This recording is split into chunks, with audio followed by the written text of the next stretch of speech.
Display ஆகுதுல்ல? So அனைவருக்கும் வணக்கம். நம்ம கொஞ்சம் ஜாலியாகவே ஆரம்பிக்கலாம். ஸோ இன்றைக்கி நம்ம பார்க்க போகிறது என்னென்னா பர்பஸ் ஆஃப் எஜுகேஷன். எதுக்காக நம்ம படிக்க போகிறோம், இந்த உலகத்தில் மருத்துவ தேவைகள் என்னென்னு பார்க்க போகிறோம். ஸோ அந்த தேவைகளை பூர்த்தி செய்கிறதுக்கு நம்மளோட தகுதிகள், திறமைகளை எப்படி நம்ம வளர்த்துக்கணும், ஸ்கில் ஃபார் சக்ஸஸ். மருத்துவத்துறையில் நம்ம சக்ஸஸ் அடையிறதுக்கு என்னென்ன ஸ்கில்ஸ் நமக்கு தேவைப்படுதுங்கிறத பற்றி பார்க்க போகிறோம். நெக்ஸ்ட்டு வந்து பார்த்திங்கன்னா நம்ம நல்ல வருமானத்தை ஈட்டுறதுக்கு என்னென்னலாம் கோர்சஸ், முறையான கோர்சஸ், மருத்துவ படிப்பு என்னென்ன இருக்குது, அதை படிப்பு வந்து எப்படி தேர்ந்தெடுக்கணும், அதை எப்படி படித்து வெற்றிகரமாக எந்த மாதிரியான வேலை வாய்ப்புகளை நமக்கு இருக்குங்கிறத பற்றி பார்க்க போகிறோம். ஸோ அதில் இன்னும் ஸ்பெசிஃபிக்காக நான் டாக்டருங்கிறனால எம்பிபிஎஸ் ஈக்குவலன்ஸ் அப்படின்ற எம்பிபிஎஸ் டிகிரியை வந்து எப்படி தேர்ந்தெடுக்கணும், எந்த காலேஜில் நம்ம படிக்கணும், அதுங்கிறத பற்றிலாம் பார்க்க போகிறோம். ஸோ மேடம் சொன்ன மாதிரி ஆஃப்டர் நீட் எக்ஸாம் எந்த மாதிரியான நம்ம காலேஜ் சாய்ஸஸ் ஃபில்லிங்கை பற்றி நம்ம பேச போகிறோம். அப்புறம் ஒரு நல்ல சிறந்த மெடிக்கல் காலேஜை எப்படி நம்ம சூஸ் பண்ணுறது, how to choose a college அப்படிங்கிறத பற்றி பேச போகிறோம். ஓகே. ஸோ முதல்ல நான் கேட்க விரும்புகிற கேள்வி என்னென்னா, நம்ம எதுக்காக படிக்கிறோம்?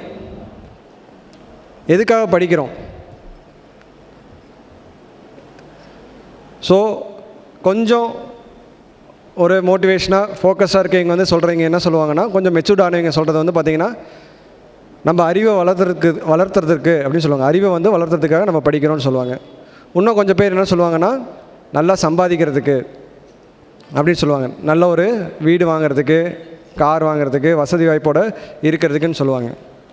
இன்னும் சில பேர் வந்து பார்த்திங்கன்னா நம்ம சேவை செய்வதற்கு அப்படின்னு சொல்லுவாங்க. நம்ம வந்து கஷ்டப்படுறவங்களுக்கு நம்ம சேவை செய்கிறதுக்காக படிக்கிறோம் அப்படிங்கிறத சொல்லுவாங்க. இன்னும் சில பேர் இம்மெச்சூராக இருக்கீங்க, கொஞ்சம் சொல்லுவாங்க.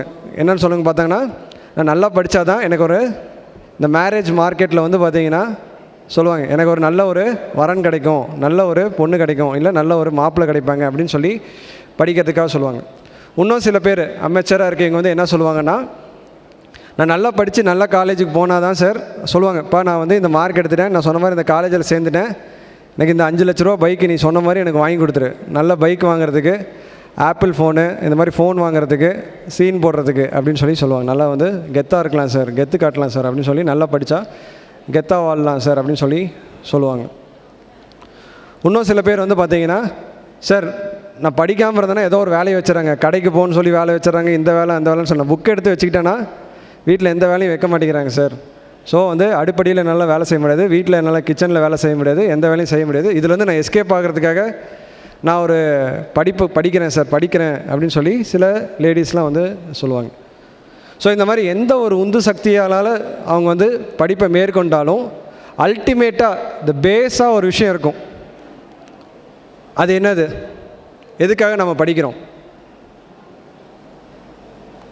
நான் சொன்ன காரணங்களுக்காக தான் படிக்கிறோமா? அது ஒரு உந்து சக்தியாக இருக்கலாம். எதுக்காக படிக்கிறோன்னா, யாராவது முயற்சி செய்ய முடியுமா? இப்போ ஒரு பைக் வாங்கணும், ஒரு 5 லட்ச ரூபா பைக், இந்த மார்க் நீட்டில் நல்ல மார்க் எடுத்துட்டேன், மெடிக்கல் காலேஜில் சேர்ந்துட்டேன், 5 லட்ச ரூபாய்க்கு ஒருத்தன் பைக் வந்து வாங்குறாங்க, அவங்க வீட்லேயும் வாங்கி தராங்க. அந்த பைக் வாங்கினதுக்கப்புறம் என்ன ஆகுது, எதிர் அவன் வந்து அதை கரெக்டாக பயன்படுத்தினான்னா ஒரு 3 மாதத்தில் அதுக்கு மேலே இருக்க ஆர்வம் போயிடும். அந்த ஆர்வம் குறைஞ்சதுக்கப்புறம் படிப்பில் நாட்டம் இருக்குமா? இருக்காது. இல்லை வந்து அது முறையே இல்லாமல் பயன்படுத்துகிறான்னா அவன் உயிருக்கே ஆபத்தாக ஏற்படுறத கூட நம்ம பார்க்குறோம். அதே மாதிரி நல்லா பணம் சம்பாதிக்கணும்னு நினைக்கிறாங்க. ஸோ பணம் சம்பாதிக்கணும்னு நினைக்கும் போது படித்த படிப்பு விட்டுட்டு சில வேலைக்கு போகிறோம். அடுத்தது வந்து பார்த்திங்கன்னா, படித்த வேலை பணம் சம்பாதிக்கிறதுக்காக சில குறுக்கு வழிகளையும் நம்ம வந்து ஈடுபடுற விஷயத்தை பார்க்குறோம்.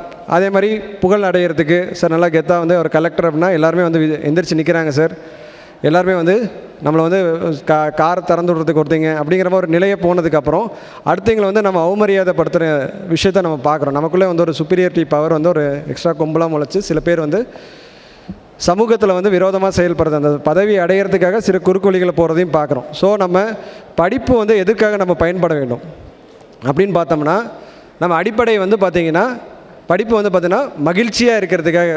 இந்த பர்பஸ் ஆஃப் எஜுகேஷன் இங்கே பார்த்துருக்கீங்க எல்லாமே வயசானவங்களோட ஃபோட்டோஸாக பார்த்துருக்கேன். இப்போ நம்ம இந்த அரங்கத்திலே வந்து பார்த்திங்கன்னா, நம்ம முன்னாள் துணைவேந்தர் அவர்கள் வந்து பார்த்திங்கன்னா சிங்கநடை போட்டு சிகரத்தில் ஏறுன்னு சொல்லுவாங்க, கரெக்டாக? ஸோ இந்த மாதிரி இன்னமும் வந்து ஆக்டிவாக வந்து பார்த்திங்கன்னா வாழ்நாளில் நீடிச்சிக்கிட்டு இருக்கிறாரு. தொடர்ந்து வந்து பார்த்திங்கன்னா இந்த ரேஸில் வந்து தன்னை வந்து ஒவ்வொரு நாளையும் அர்த்தமுள்ள நாளாக மாற்றிக்கிட்டு இருக்காரு. ஒவ்வொரு நாளையும் வந்து பார்த்திங்கன்னா பிறருக்கு பயனுள்ளதாக மாற்றிட்டு எதை பொருளாதார ரீதியாகவும் சரி, இல்லை இந்த சமூக ரீதியாகவும் சமூகத்தில் நல்ல மாற்றத்தை முன்னேற்றத்தை வழிநடத்தி செஞ்சுக்கிட்டு இருக்காரு. அதே மாதிரி வீட்டில் போய் நம்ம படுத்தாலும் என்னது, இந்த முறையாக நம்ம வந்து ஒவ்வொரு ஸ்டெப்பாக அடைஞ்சு வந்தனால இந்த மாஸ்லோஸ் ஹைரார்க்கின்னு சொல்லுவாங்க. இதில் வந்து நம்ம கரெக்டாக அடையும் போது செல்ஃப் ஆக்சுவலைசேஷன், தன்னை உணர்ந்து தன்னிலை அறிந்து தன்னை இன்னமும் ஈடுபடுத்தி லைஃப் லாங்காக சக்ஸஸ்ஃபுல்லாக இன்னும் ஒவ்வொரு நாளையும் சக்ஸஸ்ஃபுல்லாக நவுத்திட்டுருக்காரு, அர்த்தமுள்ளதாக மாற்றிட்டுருக்காரு. போய் நைட்டு போய் படுத்தா என்ன ஆகும், நிம்மதியான தூக்கம். நான் சொல்கிற அந்த சந்தோஷங்கிறது நீங்கள் சொல்கிற ஃபோன்லேயோ இல்லை வேறு எதுலேயோ நான் வந்து திசை திருப்பி என்னோடய சந்தோஷத்தை நான் கொண்டு வரணும் இல்லை. எதுவுமே இல்லைனாலும் அமைதியாக இருந்தாலும் எந்த ஒரு குற்ற உணர்வும் இல்லாமல் நம்ம படுக்கும் போது தூங்கும் போது லைட்டெல்லாம் ஆஃப் பண்ணதுக்கப்புறம் நிம்மதியான ஒரு தூக்கம் வருது இல்லையா. இந்த தூக்கம் 60-65 வயசில் வந்து பார்த்திங்கன்னா பல பேர் வந்து சொல்லுவாங்க, நல்லா சம்பாரிச்சிருப்பாங்க, பொருளாதார ரீதியாக இருப்பாங்க, எல்லாமே இருப்பாங்க, சார் படுத்தா தூக்கம் வர மாட்டேங்குது அப்படின்வாங்க. ஸோ இந்த நிம்மதியான வாழ்க்கையை அடையிறதுக்கு வந்து பார்த்திங்கன்னா நம்மளோட படிப்பு வந்து பார்த்திங்கன்னா ஒரு அடிப்படையாக இருக்கணும். So the purpose of education is to lead a prolonged life. இன்றைக்கி வந்து பார்த்தோம்னா இந்த புகழடையணும், பணம் சம்பாதிக்கணும், இந்த மாதிரி சில ரேட் ரேஸ் அழுத்தத்தின் காரணமாக நம்ம பார்க்குறோம். எம்பிபிஎஸ் மாதிரி படிப்பு வந்ததுக்கப்புறமும் ஐஐடி மாதிரியான நிறுவனங்களில் போனதுக்கப்புறமும் இளநிலை முதுநிலை இதெல்லாம் முடிச்சுட்டு பிஹெச்டி முடித்ததுக்கப்புறமும் நல்ல ஒரு நிறுவனத்தில் உயர் பதவியில் இருந்தாலுமே தற்கொலைகள் வந்து பார்த்திங்கன்னா அதிகமாகிட்டுருக்கு. இன்றைக்கி சூசைட்ஸ் வந்து பார்த்திங்கன்னா இந்த நிறுவனங்களில் படித்தவர்களுக்கு மத்தியில் வந்து பார்த்திங்கன்னா ஒரு அழுத்தத்தில் மனநோய் வந்து பார்த்திங்கன்னா அதிகமாகிட்டே இருக்குது. நிம்மதியை வந்து இழந்து ஏன்டா படித்தோம், ஏன்டா இந்த வேலையை எடுத்தோம் அப்படிங்கிற நிம்மதியற்ற சூழல் வந்து பார்த்திங்கன்னா இன்றைக்கி பலரிடம் வந்து புலம்புறதை வந்து நம்மளால் கண்கூட பேஷண்ட்டுங்கிட்ட நோயாளியாக மாறுறதுக்கு. ஏன் சார் சுகர் வந்துச்சு அப்படின்னு கேட்டால், ஏன் சார் கேட்குறீங்க, நான் பேருக்கு தான் இந்த பதவியில் இருக்கேன், ஒரே டார்ச்சர் சார், ஃபோன் எடுத்தால் டார்ச்சர் சார், ஒரு நிமிஷம் கூட என்னால் நிம்மதியாக இருக்க முடியலைங்க சார் அப்படிங்கிற நிம்மதியற்ற சூழலை வந்து இன்றைக்கி வந்து பலரும் பேசுகிறத பார்க்குறோம். ஸோ இது எல்லாமே நம்ம படித்த அதே மாதிரி எக்ஸாம்னாவே டென்ஷனு, எக்ஸாம்னாவே டார்ச்சர் அப்படின்னு சொல்லி 10வது முடித்தா வாழ்க்கை அவ்வளோதானாங்க, 12வது முடித்தா அவ்வளோதானாங்க, எம்பிபிஎஸ் ஃபஸ்ட் இயர் முடித்தா அவ்வளோதானாங்க, செகண்ட் இயர்னாங்க, எம்பிபிஎஸ் ஃபைனல் இயர் முடிச்சா அவ்வளோதானாங்க, இன்டர்ன்ஷிப் முடிச்சா அவ்வளோதானாங்க. அதுக்கப்புறம் பார்த்தா மறுபடியும் நீட் எழுதணுங்கிறாங்க, மறுபடியும் பிஜி படிக்கணுங்கிறாங்க, மறுபடியும் ஒரு 3 வருஷம் படிக்கணும், அதுக்கப்புறம் சூப்பர் ஸ்பெஷாலிட்டி ஒரு 3 வருஷம். சார் ஒரே டார்ச்சர் சார், ஸ்ட்ரெஸ்ஸு சார் அப்படிங்கிறாங்க. ஸோ இந்த மாதிரி ஒரு நல்ல ஒரு புத்தகத்தை படிக்கிறோம், நல்ல ஒரு இதை படிக்கிறோன்னா அந்த புத்தகம் வந்து நமக்கு பதில் சொல்கிறதோட நம்மளோட ஒரு கேள்விக்கு பதில் சொல்லும். ஆனால் 10 கேள்விகளை நமக்குள்ளே வந்து எழுப்போம். இன்னும் அந்த 10 கேள்வியை வந்து நம்ம வந்து விடை காண்றதுக்கு இன்னும் மேற்படிப்பு நம்ம வந்து நோக்கி போகிற மாதிரி இருக்கும். செல்ஃப் டைரக்டட் லேர்னிங் வந்து பார்த்திங்கன்னா நம்மளை மேலும் படிச்சுட்டேன் அப்படிங்கிற மாதிரி ஒரு சுச்சுவேஷனில் நம்ம லைஃப்பில் வந்து எல்லாத்தையும் கற்றுக்கிட்டேங்கிற சுச்சுவேஷன் நம்ம அடையவே முடியாது. அப்படி கற்றுக்கிட்டோம்னா இன்றைக்கி நம்ம வந்து ஓகே முடிஞ்சு போச்சு, வாழ்க்கையை முடிச்சுக்கிட்டோன்னு அர்த்தம். So life long learner. நான் ஒவ்வொரு பேஷண்ட்டையும் பார்க்கும்போது அவங்ககிட்டருந்து ஒரு விஷயத்தை புக்கில் அப்பாற்பட்டு ஒரு விஷயத்தை நான் வந்து கற்றுக்கிட்டே இருப்போம். ஸோ நம்ம வாழ்நாளில் படிப்புங்கிறது இது ஏன் இவ்வளோ நேரம் இதை எடுத்துக்கிறேன்னு பார்த்தீங்கன்னா, மகிழ்ச்சியாக இருக்கிறது, வாழ்நாளில் நீடிக்கிறது, ஒவ்வொரு நாளையும் ஒவ்வொரு நிமிஷத்தையும் நம்ம வந்து அர்த்தமுள்ளதாக நம்ம வந்து செலவிடுறதுக்கு, தற்கொலைக்காகவோ இல்லை வந்து வருத்தப்படுறதுக்காகவோ இல்லை வந்து பாவத்தை செய்கிறதுக்காகவோ இல்லை.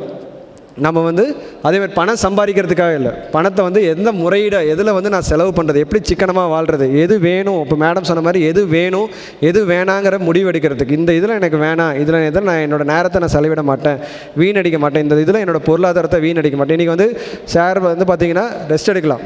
இன்றைக்கி சாதாரண 5 நாள் வந்து ஐடி ஃபீல்டில் வேலை செஞ்சுட்டு மிச்சம் 2 நாள் வந்து பார்த்திங்கன்னா 5 லட்ச ரூபா பைக் எடுத்துக்கிட்டு ஊராக சுற்றுறாங்க, ஹோட்டலாக புக் பண்ணுறாங்க, உடம்பை வந்து கெடுத்துக்கிற எல்லா விஷயத்துலையும் வந்து ஈடுபடுறாங்க.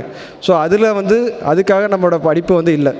இந்த மிச்சம் இருக்க 2 நாள் ஓய்வு நாளில் எதில் நம்ம செலவிடலாம், பொருளாதார முன்னேற்றத்துலையும் சரி இல்லை நம்மளோட எனர்ஜி வந்து ரீஸ்டோர் பண்ணுறதுலையும் எதில் நம்ம செலவிடலாம் அப்படிங்கிற முடிவு எடுக்கிறதுல தான் இந்த படிப்பு இருக்குது. ஓகே சரி சார், நம்ம ஹாப்பியாக வாழணும் அப்படின்னு சொல்லி நம்ம எல்லோரும் முடிவு கொண்டோம், நான் ஒத்துக்கிறேன் சார். எந்த மாதிரியான தொழிலில் நம்ம எடுத்தோம்னா ஹாப்பியாக இருக்கலாம், எந்த மாதிரியான தொழில் இருந்தோம்னா நம்ம வாழ்நாள் நீடிக்கலாம், நோய் நொடி இல்லாமல் இருக்கலாம், உற்சாகமாக இருக்கலாம் அப்படின்னு பார்த்தோம்னா நம்ம இந்த 4 க்ரைட்டீரியா சொல்கிறோம். ஒன்று, நமக்கு தகுந்த மாதிரி வேலையை தேர்ந்தெடுக்கிறது, இல்லை வேலைக்கு தகுந்த மாதிரி நம்மளை வந்து மாற்றிக்கிறது. இப்போ நம்ம வந்து இந்த 4 அடிப்படையில் தான் வந்து பார்த்திங்கன்னா, இப்போ சார் கூட சொன்னார் ஜப்பானில் வந்து பார்த்திங்கன்னா ஒரு இடத்த சொன்னாங்க. ஸோ அதே மாதிரி ஜப்பான்லேயே வந்து ஒரு ஐலாண்ட் இருக்குது. அந்த ஐலாண்டில் வந்து பார்த்திங்கன்னா ஒக்கினோவாங்கிற ஐலாண்டில் வந்து பார்த்திங்கன்னா சராசரியாக 140 வயசு வரைக்கும் வாழ்கிறாங்க. ஆவரேஜாக 140 வயசுக்கு மேலே இருக்காங்க, 100 வயசுக்கு மேலே இருக்காங்க, 110 வயசில் இன்னமும் வேலைக்கு போகிற ஆளுங்க இருக்காங்க, தன்னைத்தானே சுறுசுறுப்பாக வச்சுக்கக்கூடிய ஆளுகளை வந்து நம்ம பார்க்க முடியுது. ஸோ அவங்கக்கிட்ட ஒரு ஆராய்ச்சி பண்ணும்போது அவங்க கண்டுபிடிச்ச விஷயம் வந்து பார்த்திங்கன்னா, இந்த 4 விதமான விஷயங்களில் நம்ம ஈடுபடும் போது நம்மள வந்து ரிட்டையர்மெண்ட்டே இல்லை, லைஃப்பில் வந்து ரிட்டையர்மெண்ட்டே இல்லை, வாழ்நாள் வரைக்கும் நம்ம வந்து வாழ்ந்துக்கிட்டே இருக்கலாம், வாழ்நாள் வரைக்கும் அவர் தம்பி கேட்ட மாதிரி பிரபலம் அடையலாம், வாழ்நாள் வரைக்கும் நம்ம வந்து என்ன பண்ணலாம், ஒரு சந்தோஷமான வாழ்க்கையை வந்து நோய் நொடி இல்லாத வாழ்க்கையை நம்ம வாழ முடியும் வாழ்நாள்.